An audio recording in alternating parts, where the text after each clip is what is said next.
Yo, Mateo Rivas, de 28 años, detecté un patrón de fraude en los reportes mientras trabajaba como analista financiero en Inversiones Ocaso en la Ciudad de México, tras menos de 2 años en el puesto. Entré al despacho de Carlos Mendoza, mi jefe directo, y le entregué un dossier repleto de cifras sospechosas. Su rostro se tiñó de preocupación al instante. «Estos clientes son demasiado valiosos», murmuró. «Olvídalo». A la mañana siguiente recibí un correo de despido bajo el pretexto de reestructuración interna. Guardé mis pertenencias en silencio, sin proferir una palabra de protesta. En el pasillo me detuve para una última mirada. Mi destino pareció sellarse desde el momento en que descubrí las irregularidades. Las facturas no coincidían con los registros contables. El flujo de dinero rotaba entre 3 direcciones ficticias. El proveedor parecía legítimo, pero no tenía página web ni domicilio real. Los números no mienten, pero solo los meticulosos ven las grietas. Ahora me quedo fuera del juego. Cuando toqué la puerta del despacho de Carlos Mendoza con una carpeta bajo el brazo, él me hizo señas para pasar sin apartar la vista de la pantalla. «¿Qué sucede, Rivas?» Dejé la carpeta sobre su escritorio.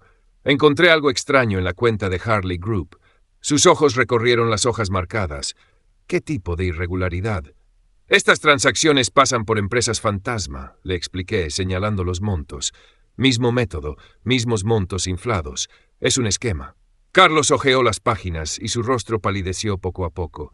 Al cerrar la carpeta, su mano se quedó detenida por demasiado tiempo. Finalmente exhaló. «Esos clientes son demasiado valiosos. Déjalo pasar, Rivas». No repliqué, simplemente asentí. «Entendido». Pero ya había hecho una copia digital de todo. Su tono tan despreocupado me hizo saber que necesitaría esas pruebas. A la mañana siguiente recibí la llamada de Recursos Humanos. «Estamos en proceso de reestructuración interna», anunció Verónica Torres al otro lado de la línea. «Tu posición ha sido eliminada», dijo con voz firme. «No es nada personal. Tu indemnización se transferirá a tu cuenta. Despeja tu escritorio antes del mediodía». Mientras recogía mis cosas, nadie me dirigió la mirada. Es curioso cómo un simple trámite puede volverte invisible. Soy Mateo Álvarez. Hace 3 años me mudé a Monterrey tras obtener mi maestría en análisis financiero. Mi abuela me dejó lo suficiente para saldar mis préstamos estudiantiles, pero más allá de eso, no había nada. Siempre me repetía con suavidad: «Confía en tu intuición, Mateo. Los números no mienten, pero las personas sí». Ella me crió después de que mis padres murieran en un trágico accidente automovilístico. A los 12 años, Alpha Capital Partners no era mi sueño, pero era una firma sólida y con reputación impecable. Me lancé de lleno, trabajando 60 horas semanales, construyendo una imagen de alguien meticuloso, confiable, nada espectacular, pero digna de confianza. La persona que me fichó fue Óscar Hernández, director de reclutamiento, quien valoraba cada mínimo detalle. «La mayoría pasa por alto lo esencial», me confesó. «Necesito a alguien como tú». Con el tiempo, noté señales de alerta. La cuenta de Grupo Águila estaba fuera del alcance de casi todos. Solo unos pocos elegidos manejaban sus movimientos. Cada vez que preguntaba algo, hallaba respuestas evasivas o me cerraban la puerta en la cara. Una vez, por casualidad, escuché a Óscar susurrar durante una llamada: «Nadie se atreve a cuestionar. Seguimos al pie de la letra nuestro plan». Lo ignoré. Estaba forjando mi carrera, mi reputación y mi estabilidad financiera. ¿Para qué inconvenientes? Solo una persona me inquietaba: Verónica Ríos, analista senior de cumplimiento, 2 plantas debajo de mi escritorio. Verónica era famosa por su rigor, apodada La Vigilante. Una tarde la vi pasar mientras yo revisaba una discrepancia menor.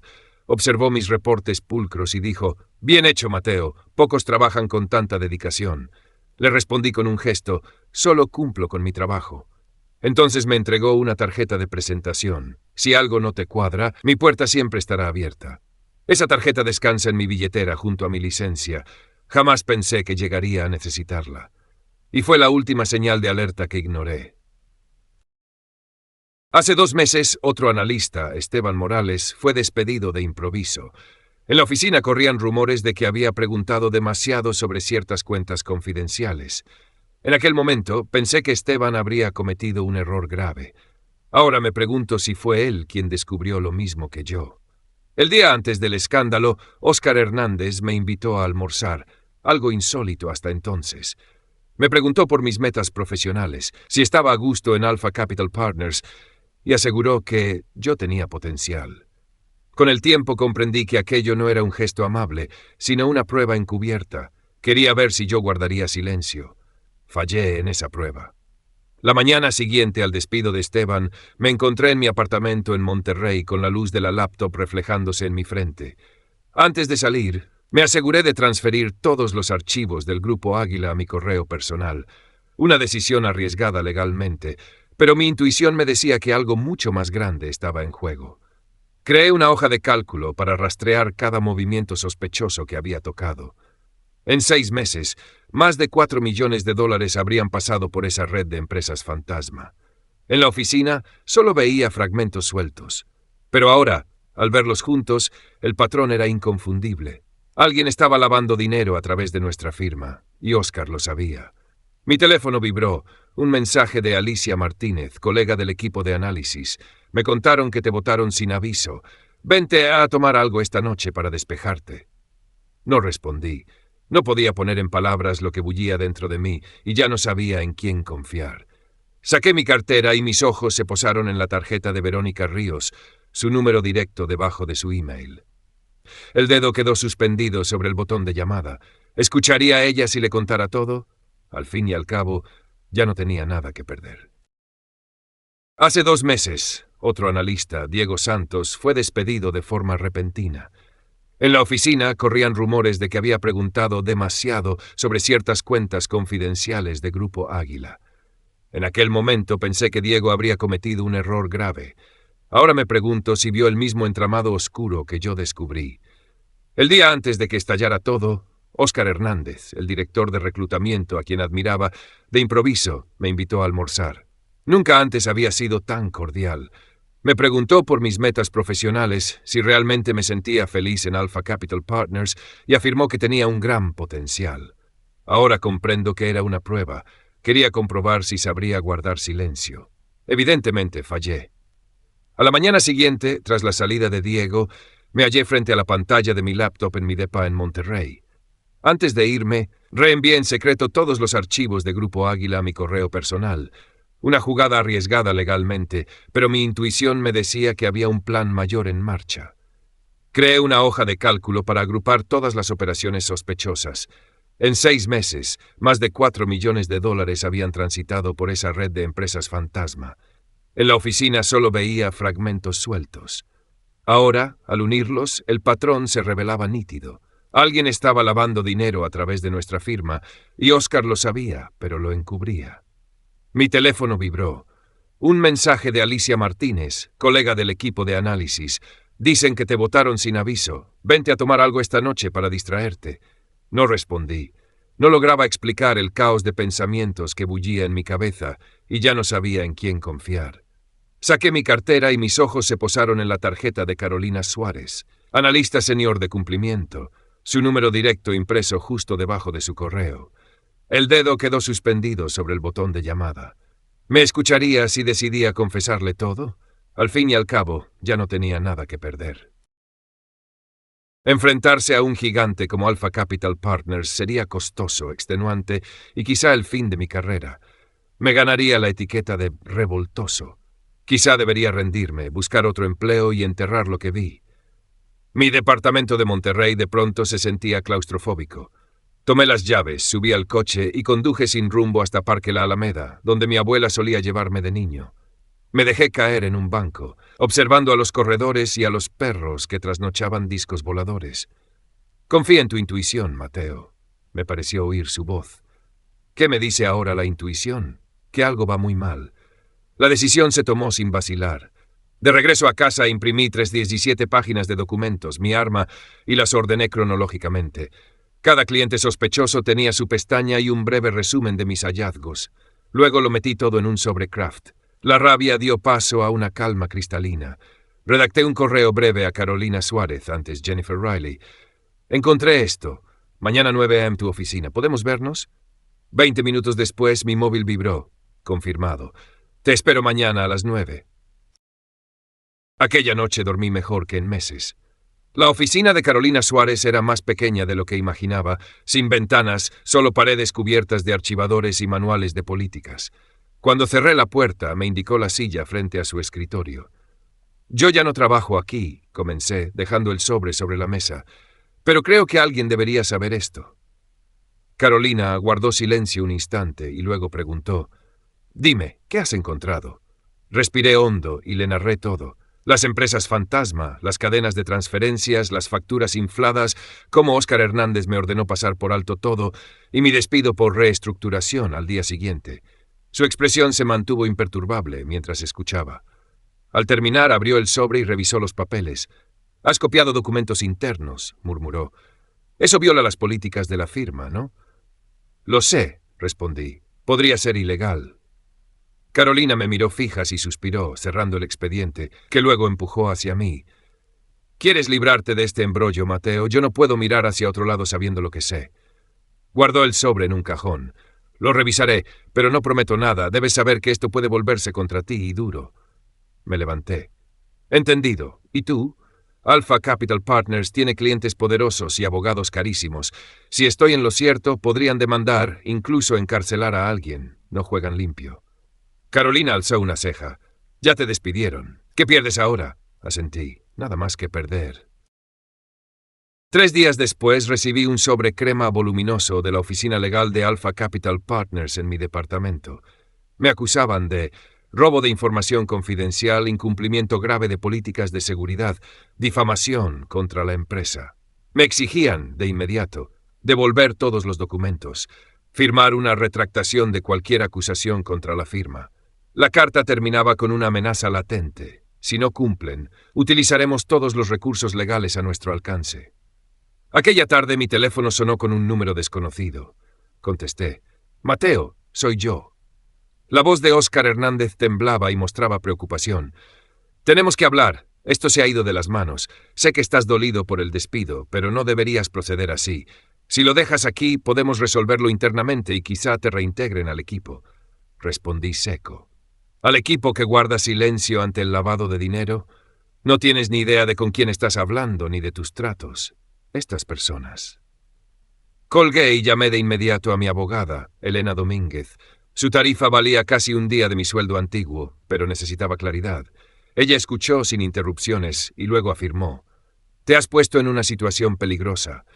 Si lo que dices es cierto, existe protección legal para denunciantes. El reto es probar el vínculo entre tu despido y tus hallazgos». Pregunté: «¿Y qué debo hacer? ¿Retroceder para que ellos queden impunes?» Con mirada penetrante respondió: «No. Necesitamos más evidencias. Debes conectar claramente esa reestructuración con tus descubrimientos». Asentí, decidido a obtenerlas. De camino a casa, vi un sedán negro estacionado frente a mi edificio, el mismo tipo de coche que me siguió al salir del despacho de la abogada. Podría ser casualidad o paranoia, o tal vez he topado con algo mucho más grande. Esa noche no pegué ojo. Maquinaba con las palabras de Óscar Hernández. Esas personas. ¿A quién teme? ¿A un cliente poderoso? ¿O a alguien dentro de Alpha Capital Partners? Encendí la laptop y empecé a hurgar en Grupo Águila. Es una firma de inversión privada con intereses en bienes raíces, mercados emergentes y algunos sectores oscuros que ni conocía. Su CEO, Tomás Águila, casi nunca aparece en prensa ni tiene rastro en redes sociales. Su web, impecable en diseño, era opaca en detalles de sus activos.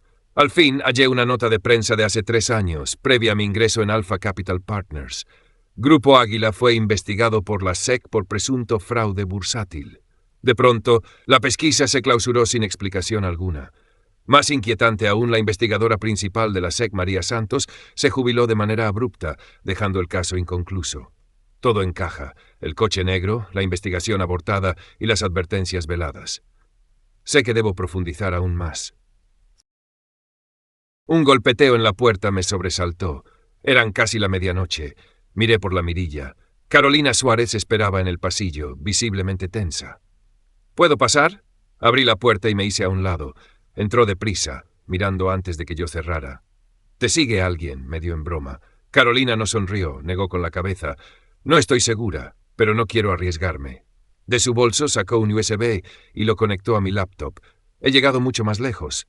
Apenas hemos arañado la superficie. En pantalla aparecieron carpetas fechadas hace 5 años. El grupo Águila no es el único, indicó. Al menos hay 3 clientes más usando el mismo esquema, sumas millonarias, todos bajo protección. ¿Protegidos por quién?, inquirí. Carolina me clavó la mirada. Por Javier Westbrook, fundador y CEO de Alpha Capital Partners. Su nombre está grabado en el edificio. Suspiré. ¿Y el nivel de complicidad? Prácticamente todo el C-Level. Detalló. El CFO Luis Ortega, la jefa de servicio al cliente Ana Morales, usan nuestra firma para lavar dinero. Caí en el sofá, sin aliento. ¿Por qué me muestras esto y no vas a denunciarlo? Carolina apretó mi mano seria. Pensé en las autoridades, pero no sola. Necesito un aliado fuera de la empresa, un seguro para ambos. ¿Seguro de qué? Abrió una nota vieja en pantalla. Hace 3 años, un analista llamado David Weber descubrió algo similar. Envió todo a la SEC. 2 días después sufrió un accidente de auto y no sobrevivió. Sentí la boca reseca. ¿Qué crees? Carolina apartó la vista, con voz temblorosa. Pero no quiero que seamos las próximas víctimas. Me senté frente a la agente Tessa Harding en la oficina sin letrero del FBI. Con la mirada fija, dijo, «Cuéntenme todo ustedes dos, desde el principio». Durante las siguientes 2 horas, Carolina Suárez y yo desglosamos cada detalle. La red de empresas pantalla, las transferencias de 3 grupos de clientes, la investigación de la SEC interrumpida, la reestructuración que acabó con nuestros empleos, el sedán negro que nos siguió y el misterioso accidente de David Weber. Tessa tomaba notas sin pausa, preguntando en ocasiones ¿de dónde proviene esta información? ¿Tienen copias de respaldo? Saqué el USB que había ocultado detrás de una tabla floja en el baño, junto con los impresos organizados con pestañas. Ella guardó todo en su carpeta y, con voz grave, afirmó, «Esto es suficiente para lanzar una investigación formal, pero deberán colaborar al 100%. Ya saben que alguien los está vigilando y podrían responder». Carolina y yo nos intercambiamos miradas cargadas de tensión, sabiendo que a partir de este instante no hay vuelta atrás. La luz fluorescente del salón de reuniones iluminaba con dureza la mesa y el rostro severo de la agente Soledad Morales. Ella hojeó los expedientes, nombres de empresas fantasma, flujos de dinero enrevesados, cuentas secretas con acceso restringido. Formuló preguntas incisivas, su voz grave y firme. Si esta información es verídica, nos enfrentamos a una red de lavado de dinero de gran escala, vinculada al narcotráfico, la corrupción y la evasión fiscal, y quizás relacionada con una investigación previa. Al terminar, la agente Morales suspiró y se recostó en su silla. Me clavó la mirada. Esto es un caso de gran envergadura, pero para avanzar necesitamos tu declaración formal, es decir, tu testimonio quedará grabado y quizá debas testificar en juzgado. Recordé entonces la advertencia de Eduardo sobre esa voz de la abuela resonando en mi mente. Mirando hacia el futuro, asentí con determinación. Contarán conmigo. Morales desdobló un sobre y sacó 2 tarjetas plásticas con un solo número de teléfono impreso. Este es el número directo. Si algo raro sucede, llámenlo de inmediato. Depositó la tarjeta sobre la mesa, su mirada seria pero tranquilizadora. Al salir del edificio, Isabela, mi colaboradora de años, me rozó el brazo. Deberías resguardarte unos días hasta que todo se enfríe. Estoy en un hotel modesto en la calle Zaragoza, justo la esquina. Esbozó una sonrisa enigmática. Cuando Eduardo te fichó, dijo, todos creen que eres demasiado callado para levantar sospechas, y vaya que se equivocó. La tensión en el aire era palpable mientras Diego me entregaba el USB negro, un artefacto pequeño pero con un poder que podría cambiarlo todo. Estaba a punto de sumergirme aún más en esta maraña de corrupción y secretos, pero ¿qué opción me quedaba? La única que valía la pena. Enfrentarlo todo, y con suerte, salir limpio. ¿Qué pasa con Valeria?, le pregunté, sintiendo una creciente preocupación por mi amiga y aliada. ¿Está bien? Diego suspiró y asintió lentamente. Está bien, por ahora, pero lo que te dijeron no era todo lo que pasaba. Ya no están solo con los datos de los clientes. El caso ha escalado, Mateo. El equipo legal está cubriendo algo mucho más grande. Valeria se metió en algo sin saber lo que estaba haciendo. Me pasó un papel con una dirección y un número. Ve aquí. No es seguro hablar más de esto aquí. Y por favor, ten cuidado. Te va a costar más de lo que piensas, pero ya no hay vuelta atrás. Tomé el papel. sintiendo un nudo en el estómago. Diego arrancó el coche y se alejó rápidamente, desapareciendo entre las sombras del estacionamiento. De vuelta en el hotel, mi mente daba vueltas. Tenía más información que antes, pero todo se estaba volviendo cada vez más turbio. Mi instinto me decía que debía actuar rápido, pero al mismo tiempo el miedo se filtraba, haciéndome dudar. ¿Sería este el momento para ir a las autoridades? ¿Podía confiar en lo que Diego me había entregado? ¿O era todo parte de un juego más grande del que aún no entendía las reglas? Decidí que primero debía ver qué contenía el USB. Luego, si el contenido era tan grave como parecía, tendría que tomar la decisión final. Pero sabía que mi vida, tal y como la conocía, estaba cambiando irremediablemente. Las horas parecían dilatarse mientras miraba las luces parpadeantes de la ciudad desde mi ventana. Aquel día había comenzado como cualquier otro, pero todo había cambiado de forma irreversible. El riesgo que había tomado al revelar la verdad ya no podía ser deshecho, pero al menos ahora sabía que estaba haciendo lo correcto. La investigación, sin embargo, era solo el comienzo. En ese momento, comprendí cuán profundo había llegado el entramado de corrupción y lavado de dinero. No solo se trataba de uno o dos actores en la sombra, sino de una red mucho más grande y peligrosa de lo que había imaginado.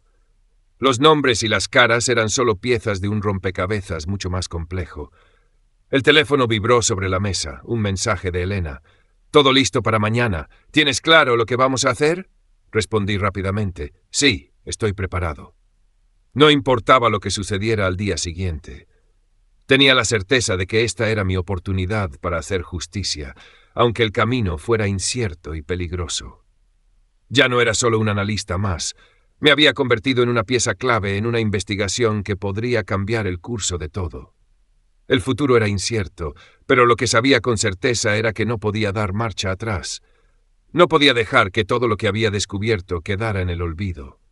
Y aunque la amenaza siempre estuviera al acecho, sentí que finalmente, al menos por una vez en mi vida, tenía el control de mi destino. Las luces de la ciudad brillaban en la distancia, pero mi mente estaba atrapada en la vorágine de lo que había sucedido en las últimas semanas. Cada detalle, cada conversación, cada descubrimiento había sido un paso hacia este momento. La investigación, que una vez parecía inalcanzable y peligrosa, ahora estaba en marcha, y aunque las repercusiones para mí y mis aliados aún no se habían revelado por completo, algo en mi interior me decía que estaba haciendo lo correcto. Mientras el teléfono seguía en silencio sobre la mesa, me pregunté cuánto más debía estar dispuesto a sacrificar. Las acciones que habíamos tomado habían hecho tambalear a una red corrupta y poderosa, pero también nos habían puesto en la mira de quienes se beneficiaban de ese sistema. Un ruido en el pasillo interrumpió mis pensamientos.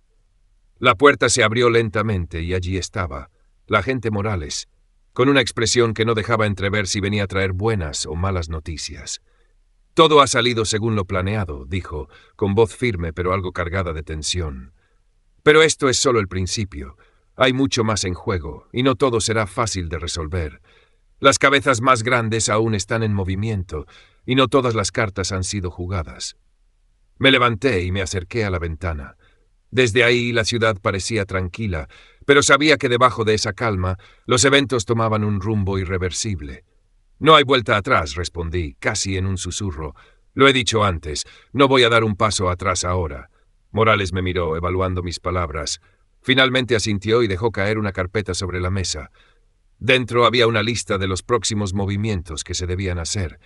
Esto aún no ha terminado, y ahora, más que nunca, debemos mantenernos alerta. Al final del día, la luz de la ciudad seguía brillando. Pero esta vez sentía que era yo quien la iluminaba, sin miedo, dispuesto a enfrentar todo lo que viniera.